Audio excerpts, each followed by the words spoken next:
ഹരേ കൃഷ്ണ. ഭഗവത്ഗീത അധ്യായം 3 കർമ്മയോഗം. അർജുനൻ പറഞ്ഞു, ഹേ ജനാർദ്ദന, അല്ലയോ കേശവ, ഫലകാംക്ഷയോടെ ചെയ്യുന്ന കർമ്മത്തേക്കാൾ ശ്രേഷ്ഠമാണ് ബുദ്ധി എന്ന് കരുതുന്നുവെങ്കിൽ അങ്ങ് എന്തിനാണ് എന്നെ ക്രൂരമായ ഈ യുദ്ധത്തിന് പ്രേരിപ്പിക്കുന്നത്? ഭാവാർത്ഥം: ഭഗവാൻ കൃഷ്ണൻ അർജുനനെ ഭൗതികമായ ദുഃഖക്കടലിൽ നിന്ന് മോചിപ്പിക്കാനുദ്ദേശിച്ചുകൊണ്ട് കഴിഞ്ഞ അധ്യായത്തിൽ ആത്മാവിൻ്റെ സ്വഭാവത്തെ വിസ്തരിച്ച് പ്രതിപാദിക്കുകയും സാക്ഷാത്കാരത്തിൻ്റെ മാർഗമെന്ന നിലയിൽ ബുദ്ധിയോഗത്തെ അഥവാ കൃഷ്ണാവബോധത്തെ ഉപദേശിക്കുകയും ചെയ്തു. ഈ കൃഷ്ണാവബോധം ചിലപ്പോൾ നിഷ്ക്രിയത്വമെന്ന് തെറ്റിദ്ധരിക്കപ്പെട്ടേക്കാം. അങ്ങനെ തെറ്റിദ്ധരിച്ചവർ ഒറ്റയ്ക്ക് ഒരിടത്ത് ഒതുങ്ങിക്കൂടാൻ ഭഗവാൻ കൃഷ്ണൻ്റെ തീരുമാന ഉച്ചാരണം കൊണ്ട് കൃഷ്ണാവബോധത്തിൽ പൂർണ്ണത വരുത്താൻ തുനിഞ്ഞേക്കാം. എന്നാൽ ഈ തത്വശാസ്ത്രത്തിൽ തികച്ചും പരിശീലനം നേടുന്നതിന് മുൻപ് വിജനസ്ഥലത്തിരുന്ന് കൃഷ്ണൻ്റെ തിരുനാമം ഉച്ചരിക്കുന്നത് യുക്തമല്ല. അജ്ഞരായ സാമാന്യ ജനങ്ങളുടെ വില കുറഞ്ഞ ആദരവ് ആർജിക്കാനേ അതുകൊണ്ട് സാധിക്കുകയുള്ളൂ. കൃഷ്ണാവബോധം ബുദ്ധിയോഗം അഥവാ ആത്മീയ ജ്ഞാനാർജന പുരോഗതിക്കുള്ള ബുദ്ധി എന്നത് കർമ്മനിരതമായ ജീവിതത്തിൽ നിന്നുള്ള പിൻവാങ്ങലും ഏകാന്തതയിലെ തപശ്ചര്യയുമാണെന്ന ധാരണ അർജുനന് ഉണ്ടായിരുന്നു. മറ്റൊരു വിധത്തിൽ പറഞ്ഞാൽ കൃഷ്ണാവബോധത്തെ ഒരൊഴിവ് കഴിവാക്കി യുദ്ധത്തിൽ നിന്ന് അദ്ദേഹത്തിന് സൂത്രത്തിൽ പിന്മാറണമെന്ന് ഉണ്ടായിരുന്നു. എങ്കിലും ആത്മാർത്ഥതയുള്ള ഒരു ശിഷ്യൻ എന്ന നിലയ്ക്ക് അദ്ദേഹം ഈ പ്രശ്നത്തെ തൻ്റെ ഗുരുവിൻ്റെ മുൻപാകെ അവതരിപ്പിക്കുകയും ഏറ്റവും നല്ല പ്രവൃത്തി എന്താണെന്ന് ആരായുകയും ചെയ്തു. ശ്രീ ഭഗവാനാകട്ടെ മറുപടിയായി കർമ്മയോഗത്തെ അല്ലെങ്കിൽ കൃഷ്ണാവബോധത്തെപ്പറ്റി ഈ 3-ാം അധ്യായത്തിൽ വിശദമായി പ്രതിപാദിക്കുകയാണ് ചെയ്യുന്നത്.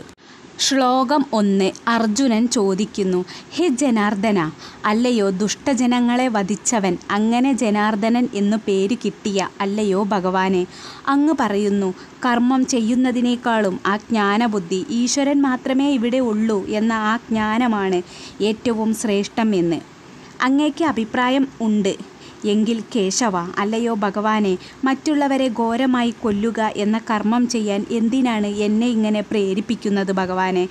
അങ്ങ് പറയുന്നു ജ്ഞാനത്തിലെത്തുകയാണ് ഒരു മനുഷ്യൻ്റെ ലക്ഷ്യം. അതിനെന്തിനാണ് കർമ്മം? അങ്ങയെ തന്നെ ചിന്തിച്ചിരുന്നാൽ പോരെ? ഈ ലോകം സത്യമാണ്. ഈ ലോകത്തിൽ ഈശ്വരൻ മാത്രമേ ഉള്ളൂ. ഇങ്ങനെ ഒരു ചിന്തയിലേക്ക് സന്യാസം സ്വീകരിച്ചാൽ പോരെ ഭഗവാനെ? അതിനെന്തിനാണ് ഭഗവാനെ അങ്ങ് എന്നെ ഈ യുദ്ധം ചെയ്യാനായി പ്രേരിപ്പിക്കുന്നത്? ഭഗവാനാണ് ലക്ഷ്യം എന്നല്ലേ ഭഗവാൻ പറഞ്ഞത്? എന്നിട്ട് വീണ്ടും ഭഗവാൻ എന്നോട് പറയുന്നു യുദ്ധം ചെയ്യാൻ. ഇതെന്താണിത്? എന്നെ എന്തിന് ഈ ഘോരമായ കർമ്മം ചെയ്യിക്കുന്നു കൃഷ്ണ? ഈശ്വരൻ ജ്ഞാനമെന്ന സത്യത്തെ അറിയാൻ എവിടെയെങ്കിലും പോയി സന്യാസം സ്വീകരിച്ച് ധ്യാനത്തിലിരുന്നാൽ പോരെ? അതല്ലേ ലക്ഷ്യം? പിന്നെ എന്തിനാണ് ഈ ഘോരമായ കർമ്മത്തിലേക്ക് എന്നെ വീണ്ടും വീണ്ടും വലിച്ചിഴയ്ക്കുന്നത്? ഇതെൻ്റെ സ്വധർമ്മം എന്ന് പറഞ്ഞ് വീണ്ടും എന്തിനെന്നെക്കൊണ്ട് ഈ ഘോരമായ കർമ്മം എന്തിനെന്നെക്കൊണ്ട് ചെയ്യിക്കുന്നു ഭഗവാനെ? ഞാൻ ആകെ ആശയക്കുഴപ്പത്തിലാണ്. വീണ്ടും അർജുനൻ പറയുകയാണ്, ആകെ കൂടി കലർത്തിയതുപോലെ. അങ്ങയുടെ ഉപദേശങ്ങൾ കേട്ടിട്ട് എൻ്റെ ബുദ്ധി ആകെ ആശയക്കുഴപ്പത്തിലാവുന്നു ഭഗവാനെ. അതുകൊണ്ട് ഭഗവാനെ, ഏതൊരു അനുഷ്ഠാനത്തിലൂടെയാണോ എനിക്ക് ശ്രേയസ് കൈവരുക? അങ്ങനെ ഒരു കാര്യം അങ്ങേക്കറിയാം എന്നെനിക്ക് ഉറപ്പുണ്ട്. കാരണം ഒരു ശിഷ്യനെ ഏറ്റവും കൂടുതൽ മനസ്സിലാക്കുന്ന ആളാണ് ഗുരു. അതിലെന്തെങ്കിലും ഒന്ന് ഭഗവാനെ അങ്ങ് എന്നെ തീരുമാനിക്കൂ, എന്നിട്ട് എന്നോട് പറഞ്ഞു തരൂ ഭഗവാനെ. അങ്ങനെ എൻ്റെ മനസ്സിലെ സംശയങ്ങൾ അപ്പോൾ തീർത്തു തരണമെന്ന് ഭഗവാനോട് അപേക്ഷിക്കുകയാണ് നല്ല ഒരു ശിഷ്യൻ്റെ ലക്ഷണം. അർജുനൻ നല്ലൊരു ശിഷ്യനാണ് എന്ന് ബോധ്യപ്പെട്ട കൃഷ്ണൻ അർജുനൻ്റെ ഈ ഒരു സംശയത്തിന് ഭഗവാൻ മറുപടി കൊടുക്കുകയാണ്. ആത്മസാക്ഷാത്കാരത്തെക്കുറിച്ചുള്ള ആ അറിവ് നേടി എന്നത് തന്നെ അർജുനനെ പാപവിമുക്തമാക്കി എന്ന് ഭഗവാൻ പറയുകയാണ്. അതുകൊണ്ടാണ് ഭഗവാൻ അർജുനനെ അനഘ എന്ന് വിളിക്കുന്നത് തന്നെ. ഹേ അനഘ, അർജുന, നീ ഇത്തരം കാര്യങ്ങൾ അറിയാൻ താല്പര്യപ്പെടുന്നു എന്നതിലൂടെ നീ പാപവിമുക്തനാകുന്നു. അങ്ങനെ ഈ ദൈവിക സമ്പത്ത് നേടിക്കൊണ്ടിരിക്കുന്ന അല്ലയോ അർജുന, ഈ ലോകത്തിൽ 2 രീതിയിലാണ് ആചരണം ഉള്ളത്. ആചാരം എന്നാൽ ആ സത്യാന്വേഷണ രീതിയിൽ ഇത് പ്രപഞ്ചം ആരംഭം മുതൽ തന്നെ എന്നാൽ നിർദ്ദേശിക്കപ്പെട്ടിട്ടുണ്ട്. ഇതെല്ലാം ഭഗവാൻ പല അവതാരങ്ങളിലായി വന്ന് പറഞ്ഞതാണ്. ശ്ലോകം 2. ദ്വയാർത്ഥങ്ങളുള്ള ഉപദേശങ്ങളാൽ അങ്ങ് എൻ്റെ ബുദ്ധിയെ അമ്പരപ്പിക്കുന്നു. എനിക്ക് ഏറ്റവും ശ്രേയസ്കരമായതെന്തെന്ന് തീർത്ത് പറഞ്ഞു തരൂ.